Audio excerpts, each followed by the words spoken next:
रोएगी हर दिल भी रोएगा, डूबेगी कश्ती मेरी तो साहिल भी रोएगा। इतना प्यार बांटूंगा इस दुनिया में ऐ मेरे दोस्त कि मेरे मरने के बाद मेरे आशिक तो क्या मेरा कातिल भी रोएगा।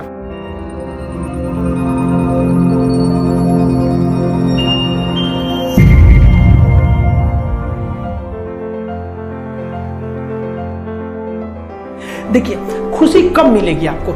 जिस दिन आपको जॉब मिलेगा ना, और जो पहली सैलरी मिलेगी वो भी नहीं खुशी है। जब आप अपनी पहली सैलरी ले जाके अपनी माँ के हाथों में देंगे ना, तो आपकी आंखों में आंसू होगा।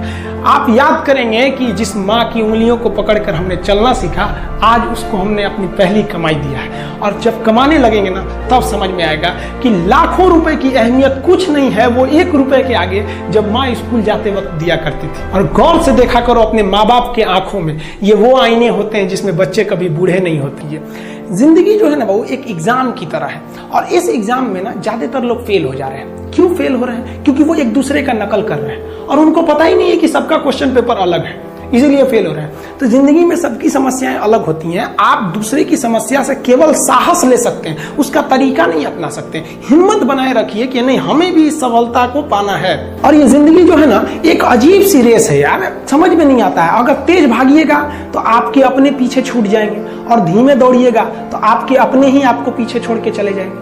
इसलिए जिंदगी की रफ्तार इतनी बनाए रखो यार कि भले दुश्मन आगे निकल जाए, लेकिन एक दोस्त पीछे नहीं छूटना चाहिए। अपने जिंदगी में हौसला बना के रखिए। पतंग को पता होता है कि उसका अंत एक कचड़े में जाकर होगा, लेकिन उससे पहले उसे आसमान छूकर दिखाना होता है। देखिए, सफलता और असफलता में थोड़ा सा का अंतर है। सफलता आपका परिचय दुनिया के सामने कराएगी, और असफलता दुनिया का परिचय आपसे करा देगी। इसलिए सफल जरूर हुई।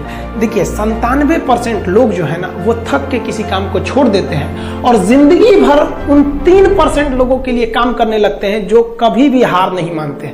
मेहनत बता देता है कि परिणाम कैसे मिलेगा, वरना परिणाम तो बताता ही है कि आपका मेहनत कैसा था। पहाड़ों को चीरते हुए जब नदी निकलती है ना, तो कभी नहीं पूछती है कि समुद्र अभी कितना दूर है। और नदी में गिरने से तो कभी किसी की मौत नहीं होती है। मरता तो वही है जिसे तैरना नहीं आता है।